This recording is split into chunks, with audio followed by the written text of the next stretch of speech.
আমি আমার বাথরুমে দরজা লাগাবো, তো আমি ব্রাহ্মণবাড়িয়া শহরে গেছি দরজা কিনবো, যেই দোকানে যে প্লাস্টিকের দরজা আরএফএল ছাড়া নাই, আমি বলে আমি আরএফএল নিব না, আমি আরএফএল নিব না। কেন নেবেন না? এটা আমার ইমানি গায়রত, এটা আমার ইমানি গায়রত। যারা আমার নবীর দুশ্মন তাদের কোম্পানির মাল আমি ব্যবহার করব, এটা হয় না, আমি নিব না আরএফএল। পুরা ব্রাহ্মণবাড়িয়া শহর যতগুলো প্লাস্টিক দূরের দোকান আছে একটা একটা করে ঘুরলাম, একটা তো আরএফএল ছাড়া একটা মালও পাই নাই। খুচরা আপনি আরএফএল নেন না, আর মানুষ তো আইসা আরএফএল কে খুঁজে, আরএফএল কে খুঁজে। বলেন তাহলে তাদেরকে প্রতিষ্ঠিত কে করতেছে? এদেশের নবী প্রেমিকরাই তাদেরকে প্রতিষ্ঠিত করছে। যদি সব নবী প্রেমিকরা আরএফএল এর মালকে বয়কট করতো, তাহলে এরা ব্যবসা ঘুরাইতে, ব্যবসা ঘুষাইতে তারা বাধ্য হতো, ঠিক কিনা বলেন? আমাদের ইমানি গায়রত কোথায়? কোথায় আমাদের ইমানি গায়রত? ইমানি গায়রত শেষ হয়ে গেছে আমাদের। কাল নবীর সামনে কিনে মুখ দেখবেন? নবী যদি বলে যারা আমাকে শেষ নবী মানে না, আমাকে যারা শেষ নবী মানে না, আমার নবুয়তি নিয়ে যারা চ্যালেঞ্জ করছে, তাদের কোম্পানির মাল কিনা তুমি বাথরুম বানাইছো, তাদের কোম্পানির মাল দিয়ে তুমি কাজ করছো, এখন আমার কাছে আসছো কোন হিসাবে হাউজে কাউসারে পানি পট করতা? যাও কালা দাজ্জালের কাছে, ওই যে কাদিয়ানি কালা দাজ্জালের কাছে যাও, ওখান থেকে এসে পানি। কি জবাব থাকবে তখন? কি জবাব থাকবে তখন আপনাদের? ওই মুসাফির যখন তার খাবার দাবার শেষ করে কাউন্টারে গেছে বিল দেওয়ার জন্য, কেসে গেছে, তো বলতেছে আপনার বিল তো দেওয়া হয়ে গেছে। কে দিল আপনার বিল? ও আপনার বিল দিচ্ছে আপনার পাশের টেবিলে যিনি খাইছেন তিনি। ওনাকে তো আমি চিনি না, জানি না, উনি আমার বিল কেন দিল? উনি বলছেন মনে হচ্ছে আপনি একজন মুসাফির, আপনি এলাকায় নতুন আসছেন মনে হচ্ছে। তো উনি বলছেন হাদিসে তো আল্লাহ রাসূল বলছেন মান কানা ইউমিনু বিল্লাহি ওয়াল ইয়াউমিল আখির ফালইউকরিম যায়ফা, কেউ যদি আল্লাহ এবং পরকালে বিশ্বাস রাখে সেজন্য মেহমানের একরাম করে, চাই মেহমান পরিচিত হোক চাই মেহমান অপরিচিত হোক। তো উনি বলতেছেন লোকটা তো মনে হয় আমাদের এলাকার মেহমান, এখন উনি হোটেলে খাইতে আসছে, উনি মেহমান হইয়া উনার বিল উনি কেন দিব? আমি ওনার মেহমানদারি করে যাই, এই জন্য উনি বিলটা ওনার পক্ষ থেকে মেহমানদার হিসাবে দিয়ে গেছে। আপনাকে জানাই জানি এই জন্য, কারণ আপনাকে জানাইলে আপনি ওনাকে থ্যাংক ইউ দিবেন, আপনি ওনাকে ধন্যবাদ দেবেন, আপনার কাছ থেকে উনি থ্যাংক ইউ ভেরি মাচ, আপনার কাছ থেকে তিনি জাযাকাল্লাহ নিতে চায় না, তার বদলা তিনি একমাত্র আল্লাহর কাছে চান। এই জন্য তিনি আপনাকেও জানানো নাই, বিলটা দিয়ে উনি চলে গেছে। দেখেন কি ছিল ইসলামের শুরু যুগের অবস্থা মুসলমানদের। আর এখন আমাদের অবস্থা হইলো যে আরে বেটা অপরিচিত লোক দেখলে তোর সিনজিওয়ালার রিস্ক ভাড়া বাড়াই দে, রিস্কওয়ালার ভাড়া বাড়াই দে। দেখা যায় এলাকায় কোনো নতুন মানুষ আসছে, এখন এলাকায় সে গ্রামে ঢুকছে, সাধারণভাবে 10 টাকা ভাড়া, দেখছে নতুন মানুষ এই এলাকার চিনে না, ওই এখন দেখা যায় 10 টাকা জায়গায় তার থেকে 20 টাকা ভাড়া নেয়। এটা হলো আমাদের বর্তমান সমাজে মুসলমানের চরিত্র, ঠিক কিনা বলেন? নতুন মানুষ দেখলে দরকার ছিল তাকে সহযোগিতা করা, তার কাছ থেকে ভাড়া কম নেওয়া, কিন্তু এখন আমরা কি করি? দেখছি পাইছি, সাপ পাইছি, এখন ভাড়া করে ভাড়া নেই। আমাদের এলাকা, আমার পরে ব্রাহ্মণবাড়িয়াতে আমার বোন বিবাহ দিচ্ছে, উলচাপাড়া একটা গ্রাম আছে, ওই গ্রামে আগে ওই গ্রামে যেতে একটা নদী পার হইতো। তো গোদারা পার হইতে গিয়া এখন এদের সাধারণ মানুষ, এদের এলাকার লোক যারা পার হয় এদের কাছ থেকে 4 আনা ভাড়া, আর আমরা কোনো মেহমান যদি যাইতাম তখন 1 টাকা ভাড়া। এটা কি ইসলামের শিক্ষা? অপরিচিত গ্রামের মানুষ 4 আনা দিয়ে পার হয়ে যায়, আর আমরা নতুন মানুষ মেহমান গেলে তার থেকে 1 টাকা। এটা ইসলামের শিক্ষা না। ইসলাম বলে তুমি তো মেহমানটা একরাম করবা, তুমি মেহমান থেকে ভাড়া বেশি নিবা, এটা তো ইসলামের শিক্ষা না। এটা খ্রিস্টানদের এবং ইহুদি নাসারাদের শিক্ষা হতে পারে, এই চরিত্র ইসলামের না। এখানে তো তার শেষ। এবার সে এক দোকানে গেছে কাপড় কিনবে, বুঝলেন? এক দোকানে গেছে কাপড় কিনবে, দোকানে কাপড় কিনতে গিয়া এখন সে একটা কাপড় দাম দর ঠিক করে দেখা পছন্দ করে দাম দর ঠিক করছে। দাম দর ঠিক করার পর এবার বিক্রেতা দোকানদার বলতেছে আপনি কি এই কাপড়টা পছন্দ হয়েছে? কহা। এত টাকা আপনি নেবেন? কহা। ঠিক আছে, যদি আপনি কাপড় এটা পছন্দ হয়ে থাকে আর এত টাকা আপনি রাজি থাকেন, তাহলে কাপড়টা আমার দোকান থেকে না নিয়ে এই দোকানটায় পাশের দোকানটা থেকে নেন, আমার এখান থেকে না নিয়ে আপনি পাশের দোকানটা থেকে নেন। উনি বলে কেন? ও কেন না, আপনার কাছে এটা নাই? আছে। তো আমাকে দিবেন না কেন? কথা বাড়ানো দরকার নাই, আমার কাছে এটা আছে এবং এটাকে আমিও বিক্রি করব। তো এই দামে তো আপনি ওখানে পাইতেছেন, আপনার তো কাপড় কেনা দরকার, হুবহু এই কাপড়টা আপনাকে ওই দোকানদার এই টাকায় দিবে, আপনি ওখান থেকে নেন। এখন উনি না আপনি কেন আমার কাছে বেচবেন না কেন? আপনার কাছে আছে, এই দামে আমি দিব, তো আপনি আমার কাছে বিক্রি করবেন না কেন? আমি কি অপরাধ করছি বলেন? এবার দোকানদার কি বলে শুনেন। দোকানদার বলে ভাই শোনেন, আসলে বিষয়টা হলো আমার দোকানে আজকে আলহামদুলিল্লাহ অনেক বিক্রি হয়েছে, আমার চলার ব্যবস্থা, আমার সংসারের খরচের ব্যবস্থা হয়েছে। তা আমার পাশের যিনি দোকানদার, উনি তো ওনার সংসার চলার জন্য এখানে দোকান দিয়ে বসছে। আমি আজকে সারাদিন দেখছি তার দোকানে একটা কাস্টমারও ঢুকে নেই। এখন উনিও তো সন্ধ্যায় বাড়িতে যাবে, তার বাচ্চাদের জন্য তার সংসারের খরচ সে কীভাবে করবে? এই জন্য আমি চিন্তা করলাম, আপনি তো এই কাপড়টা নিবেনই, তো আমার কাছ থেকে আপনি যে দামে পাবেন তার কাছে তো আপনি ওই দামেই পাচ্ছেন, ওই কাপড়টাই পাচ্ছেন। তো তার দ্বারা তার একটু সহযোগিতা হইলো, তারও বিয়ে বাচ্চা চলার, তার সংসারের খরচের একটা ব্যবস্থা। কিছুটা ইসলামের শিক্ষা। আর এখন আমাদের শিক্ষা কি? আপনি দোকান দিচ্ছেন, আর একজনের পাশে দোকানদার আছে, ওই দোকানে কাস্টমার ঢুকলে দাম কইলে আপনি বলবেন যে না চাই না, আপনার কাছে আরো কম দামে আপনাকে দিব, ঠিক কিনা বলেন? এখন অবস্থা কাস্টমার দোকান থেকে টাইনা নিয়ে এসে পড়ে, না আমার কাছে হচ্ছে ভাড়াটা আছে, আসেন আরো কম দামে দিব। এটা ইসলামী শিক্ষা না। নিজে সারাদিন বেচছে, প্রতিবেশীর দোকানদার যে একটা কাস্টমারও পায় নাই, সেই জন্য কোনো অনুভূতি নাই, বরং তার দোকান থেকে কাস্টমারও টাইনে নিয়ে এসে পড়ে, ঠিক কিনা বলেন? আমাদের দেশে বড় বড় কোম্পানিগুলো, তাদের অবস্থা হলো এমন যে এরা এমন কোনো আইটেম নাই যা তারা সাপ্লাই দিব না। এই যে প্রাণের গ্রুপ, আকিজ গ্রুপ, এদের অবস্থা হলো এমন, ওই যে আরও কি কি যে গ্রুপ আছে, এদের অবস্থা হলো এমন, এরা এই যে RFL, এদের অবস্থা হলো এমন, এরা ছোট্ট থেকে ছোট্ট জিনিসটাও তারা এখন মার্কেট করতেছে। অথচ আগে আপনার বদনা দিয়া, ছোট্ট ছোট্ট জিনিস দিয়া, ছোট্ট ছোট্ট কিছু কলকারখানা ছিল, ফ্যাক্টরি ছিল, এরা এগুলো দিয়ে এসে তাদের সংসার চালাইতো। এখন এরা বড় কোম্পানি হইয়া, এখন তারা ব্র্যান্ডের কোম্পানি হয়েছে, এখন সব মাল তারা বাই কইরা ছোট কোম্পানিওয়ালাদেরকে রাস্তায় বসাই দিছে, ঠিক কিনা বলেন? কত ব্যবসায়ী ভাইরা আমাদের সাথে চোখের পানি ফেলে, তাদের উপর আল্লাহর গজব পড়বে। এদের তো অনেক আইটেম আছে, কিন্তু আমরা ছোট্ট ছোট্ট কিছু মিনি ব্যবসায়ী ছিলাম, আমাদেরকে তারা পথে বসাই দিছে। আর মানুষ দোকানে গিয়ে খুঁজে ওই RFL এর মাল। অথচ RFL এই যে মালগুলো আপনি কিনেন, তারপর এই যে মালটা আপনি কিনেন, এর মাধ্যমে আপনি আল্লাহর নবীর দুশ্মনকে আপনি সহযোগিতা করতেছেন। অথচ এই অনুভূতিটা আমাদের ভিতরে নাই, ব্র্যান্ড হয়েছে RFL ক্রিয়া। আমি আমার কথা বলি, গত ওই কোরবানির দিন কিছুদিন আগে আমি আমার বাথরুমে দরজা লাগাবো, তো আমি ব্রাহ্মণবাড়িয়া শহরে গেছি দরজা কিনবো। যেই দোকানে যে প্লাস্টিকের দরজা RFL ছাড়া নাই, আমি বলি আমি RFL নিব, আমি RFL নিব না। কেন নেবেন না? এটা আমার ইমানি গায়রত, এটা আমার ইমানি গায়রত। যারা আমার নবীর দুশ্মন তাদের কোম্পানির মাল আমি ব্যবহার করব, এটা হয় না, আমি নিব না RFL। পুরা ব্রাহ্মণবাড়িয়া শহর যতগুলো প্লাস্টিক দূরের দোকান আছে, একটা একটা করে ঘুরলাম, একটা তো RFL ছাড়া একটা মালও পাই নাই। খুচরা আপনি RFL নেন না, আর মানুষ তো এসে RFL-কে খুঁজে, RFL-কে খুঁজে। বলেন তাহলে তাদেরকে প্রতিষ্ঠিত কে করতেছে? এদেশের নবী প্রেমিকরাই তাদেরকে প্রতিষ্ঠিত করতেছে। যদি সব নবী প্রেমিকরা RFL-এর মালকে বয়কট করতো, তাহলে এরা ব্যবসা গুছাইতে তারা বাধ্য হতো, ঠিক কিনা বলেন? আমাদের ইমানি গায়রত কোথায়? কোথায় আমাদের ইমানি গায়রত? ইমানি গায়রত শেষ হয়ে গেছে আমাদের। কাল নবীর সামনে কিনে মুখ দেখবেন?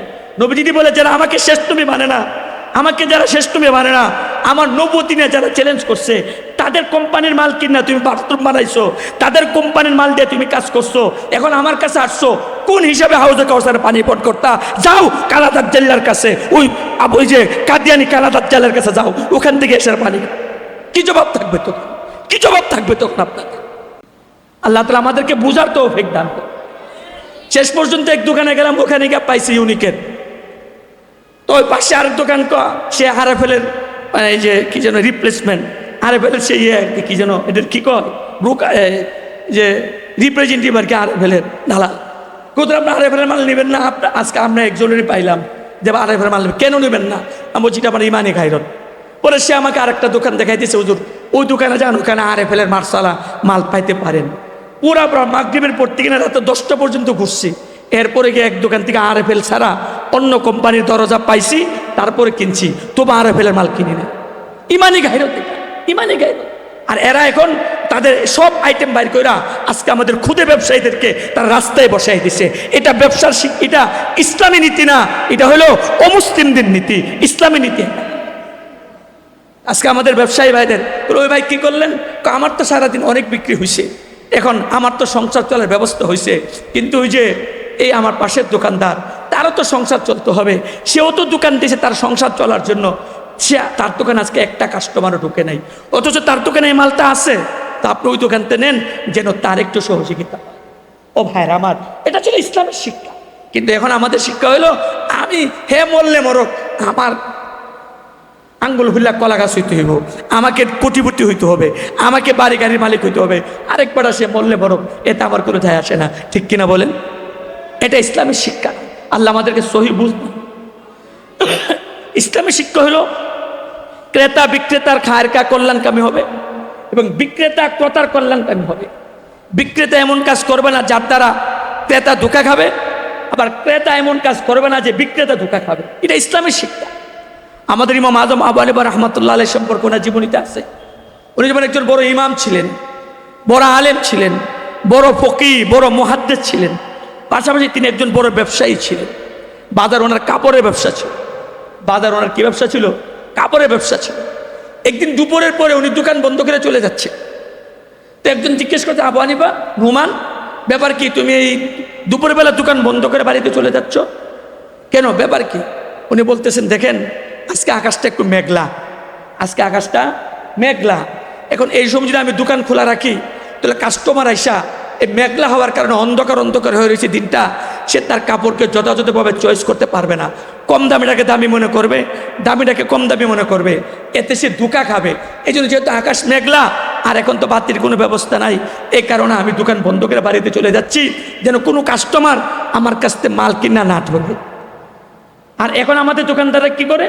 দোকানের মধ্যে মার্কারি বাতি এমনভাবে লাগাই কম দামি কাপড়টাও আপনার কাছে দামি মনে হয়। ঠিক কিনা বলেন? বাজার থেকে দোকানে দেখবেন আরে কত সুন্দর, আর ঘরে নিয়ে দেখবেন আরে এত, ওখানে দিয়ে কত সুন্দর দেখলাম, এখানে এমন দেখা কেন? এটা ধোঁকা দেওয়ার জন্য করছে। মার্কারি কোম্পানিওয়ালারাও এ বাতি করছে মানুষকে ধোঁকা দিতে, আর দোকানদাররাও দোকানে লাগাইয়া মানুষকে ধোঁকা দিচ্ছে মার্কারি বাতি না। এই জন্য এটা ইসলামের শিক্ষা না। তুমি দোকানদারি করবা ভালো কথা, কিন্তু তোমার দোকান থেকে মাল কেনার জন্য ধোঁকা খাবে, তুমি এমন বাতি লাগাইবা, এটা তোমাকে ইসলাম অনুমতি দেয় না। ইসলাম বলে তোমার কাছ থেকে মাল কিনতে আসা যেন ক্রেতা ধোঁকা না খায়, এটা তোমার দায়িত্ব। আর দিন ওয়ান নসিহা, তুমি ক্রেতার কল্যাণকামী হইবা, তুমি ক্রেতার ক্ষতি হোক এমনটা তুমি চাইবা না। এটা ইসলামের শিক্ষা। সিয়াসাত, দেশ কীভাবে পরিচালনা হবে, বহির্বিশ্বের সাথে সম্পর্ক কেমন হবে, অমুসলিমদের সাথে যুদ্ধ বিগ্রহ কীভাবে করতে হবে, এই সব বিষয়গুলো হলো সেই সিয়াসাতের অন্তর্ভুক্ত। তাহলে মৌলিকভাবে ইসলামের শিক্ষা হলো কয় ভাগে বিভক্ত? 6 ভাবে। আল্লাহ এই আয়াতে বলেন, ইয়া আইয়ুহাল্লাযীনা আমানু দুখুলু ফিস-সিলমি কাফা, হে ঈমানদারগণ তোমরা ইসলামে পরিপূর্ণ প্রবেশ করো। অর্থাৎ আকীদার ক্ষেত্র তোমরা ইসলামের বিধান মানো, ইবাদতের ক্ষেত্রেও ইসলামের বিধানকে মানো, বেচা কেনার ক্ষেত্রেও ইসলামের বিধানকে মানো, সামাজিক রীতি কৃষ্টি কালচারের ক্ষেত্রেও ইসলামের বিধানকে মানো, এবং আখলাক চরিত্রের ক্ষেত্রেও ইসলামের বিধানকে মানো, রাজনীতিতেও ইসলামের বিধানকে মানো।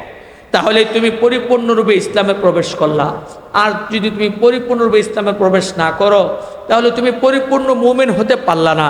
কিছু মানলা, আকীদার ক্ষেত্রে ইসলামকে মানলা, ইবাদতের ক্ষেত্রে ইসলামকে মানলা, কিন্তু বেচা কেনার ক্ষেত্রে ইসলামের বিধান মানলা না, সামাজিক কৃষ্টি কালচার বিবাহ শাদীর ক্ষেত্রে ইসলামের বিধানকে মানলা না, এবং পরস্পরে তোমাদের আচার আচরণের ক্ষেত্রে ইসলামের বিধানকে মানলা না, আখলাক এবং চরিত্র গঠনের ক্ষেত্রেও ইসলামের বিধানকে মানলা না, সিয়াসতের ক্ষেত্রেও ইসলামের বিধানকে মানলা না।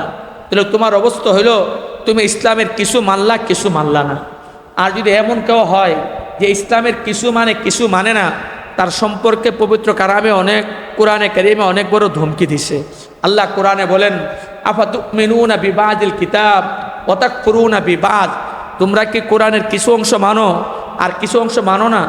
আফাতুমিনুনা বিবাদিল কিতাব ওয়া তাকফুরুনা বিবাদ, তোমাদের অবস্থা কেমন যে ইমানের ক্ষেত্রে আকায়েদের ক্ষেত্রে ইসলামকে মানো, ইবাদতের ক্ষেত্রে ইসলামকে মানো, কিন্তু বেচাকেনার ক্ষেত্রে ইসলামকে মানো না, লেনদেনের ক্ষেত্রে ইসলামকে মানো না, বিবাহ শাদীর ক্ষেত্রে ইসলামকে মানো না। তো তোমাদের অবস্থা কেমন? যদি এমন হয়, আফাতুমিনুনা বিবাদিল কিতাব ওয়া তাকফুরুনা বিবাদ, যদি এমন হয় তার পরিণতি কি? আল্লাহ বলেন, ফামা জাযাউ মান ইয়াফআলু যালিকা মিনকুম ইল্লা খিজুন ফিল হায়াতিদ দুনিয়া। আল্লাহ তাআলা বলেন, যাদের চরিত্র এমন, মুসলমান কিন্তু তার চরিত্র হলো এমন, কিছু ক্ষেত্রে ইসলামের বিধান মানে আর কিছু ক্ষেত্রে ইসলামের বিধান মানে না, ইবাদতের ক্ষেত্রে মানে, বেচাকেনার ক্ষেত্রে মানে না, ইবাদতের ক্ষেত্রে মানে, রাজনীতির ক্ষেত্রে মানে না, ইবাদতের ক্ষেত্রে মানে, কিন্তু বিবাহ শাদী কালচারের ক্ষেত্রে মানে না। আল্লাহ বলেন তাদের শাস্তি কি শুনো, ফামা জাযাউ মান ইয়াফআলু যালিকা মিনকুম, তোমাদের মাঝে যাদের চরিত্রটা এমন হবে, কিছু ক্ষেত্রে ইসলাম মানবে, কিছু ক্ষেত্রে ইসলাম মানবে না, ফামা জাযাউ মান ইয়াফআলু যালিকা মিনকুম, ইল্লা খিজয়ুন ফিল হায়াতিদ দুনিয়া, তার দুনিয়ার জিন্দিগিতে তার শাস্তি হইল সে লাঞ্ছনাকর জীবনযাপন করবে। দুনিয়ার জিন্দিগিতে সে ইজ্জত কামাই করতে পারবে না, সে লাঞ্ছনাকর জীবনযাপন করবে। আজকে যে পৃথিবীতে মুসলমান লাঞ্ছিত অপমানিত, তার একটা বড় কারণ এটা, আজকে মুসলমানদের মাঝে শতকরা 99% মুসলমানের অবস্থা হলে এমন যে তারা কিছু ক্ষেত্রে ইসলামকে মানে আর অনেক ক্ষেত্রে ইসলামকে মানে না। ঠিক কিনা বলেন? 99% মুসলমানের অবস্থা এমন যে তাদের অবস্থা হলো তারা নামাজের ক্ষেত্রে ইসলাম মানে কিন্তু ব্যবসার ক্ষেত্রে ইসলাম মানে না, তারা হজের ক্ষেত্রে ইসলাম মানে কিন্তু তারা মুআশারাত মুআমালাতের থেকে ইসলাম মানে না, তারা দেখা যায় যাকাতের ক্ষেত্রেও ইসলাম মানে না, এমনকি তারা বিবাহ সাথীর ক্ষেত্রেও ইসলামের কৃষ্টি কালচার ইসলামের চরিত্রকে তারা মানে না। এই জন্য আজকে মুসলমানদের এই দুরবস্থা। আর রাজনীতির কথা তো বলার অপেক্ষাই রাখে না। আজকে তো রাজনীতিকে আমাদের মুসলমানরা ইসলাম থেকে বাদই দিয়ে ফেলছে, কই ইসলাম আমরা রাজনীতি নাই।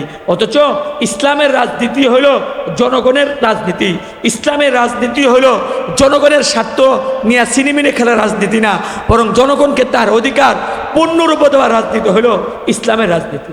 বলেন মুহাম্মদ রাসূলুল্লাহ কোন রাজনীতি করছেন? ইসলামের রাজনীতি না? হযরত রাসূলুল্লাহ পরে হযরত আবু বকর সিদ্দিক রাদিয়াল্লাহু তাআলা আনহু রাষ্ট্র পরিচালনা করছেন কোন রাজনীতি?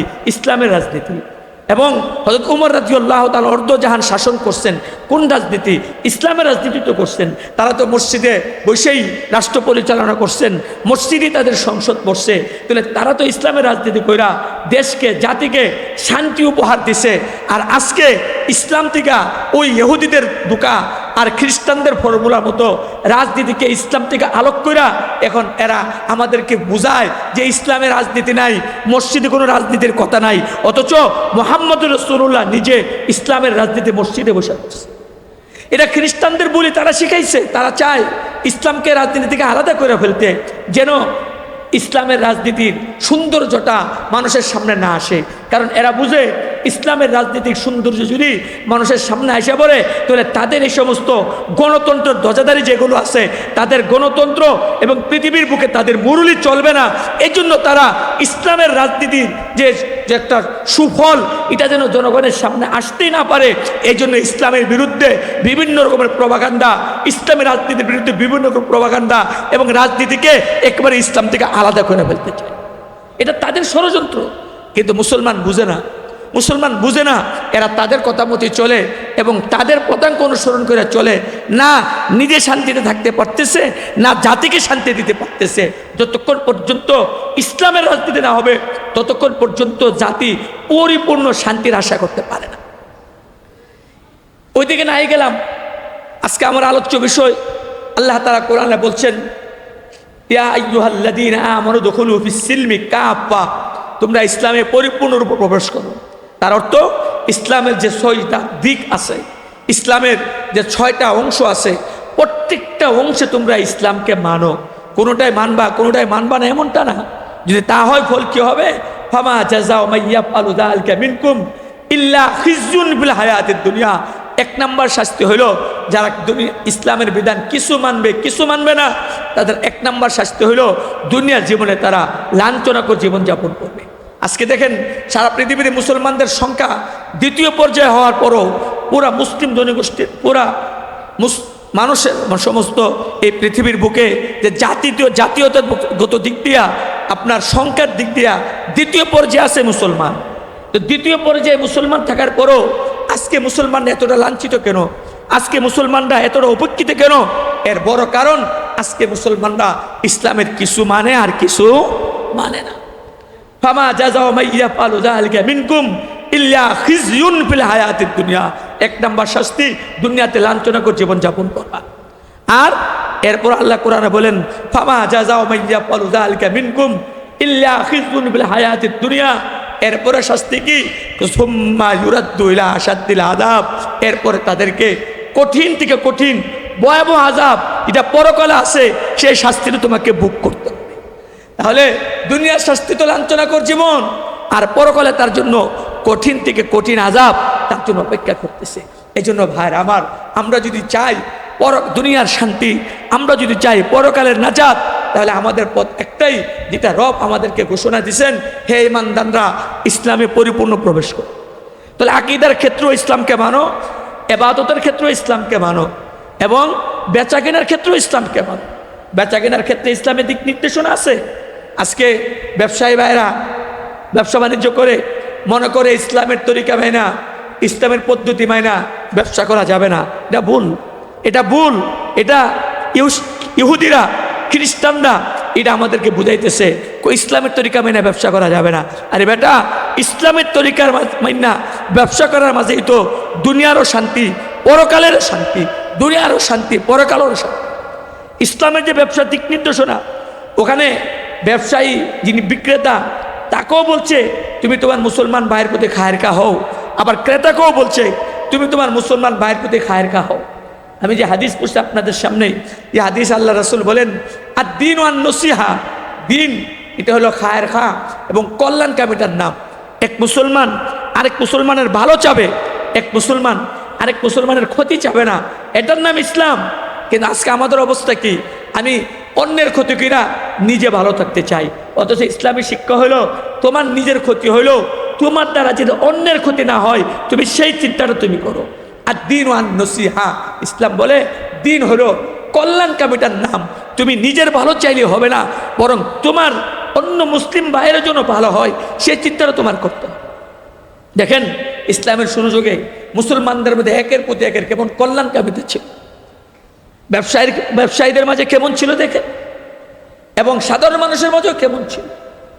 ইসলামের রাষ্ট্র বাগদাদ যখন ইসলামের দারুল খেলাফত, ইহুদিরা খ্রিস্টানরা দেখলো ইসলামের এত উন্নতি কিভাবে, ইসলাম দিন দিন খালি একের পর এক দেশ বিজয় করতেছে, ইসলামের এত উন্নতি কিভাবে। এক খ্রিস্টান সাংবাদিক গেছে বাগদাদে মুসলমানদের সেই অবস্থা পর্যবেক্ষণ করার জন্য, যে মুসলমান দিন দিন এতটা উন্নতি কেন লাভ করতেছে, তাদের চরিত্র কি, তাদের আখলাক কি দেখার জন্য গেছে। সে বাগদাদে যাওয়ার পরে সে বাগদাদে মুসাফির, তার ক্ষুধা লাগছে, সে একটা হোটেলে ঢুকছে, একটা রেস্টুরেন্টে ঢুকছে। বাচ্চারা, এই তোমরা শান্ত হও, তোমাদের এই লড়াচড়া তোমার মনোযোগ নষ্ট করে দিচ্ছে, চুপচাপ বসো, আমার দিকে তাকাও, পানি খাওয়ানো লাগতো না, পিপাসা আমারও আছে। কি এত পিপাসা?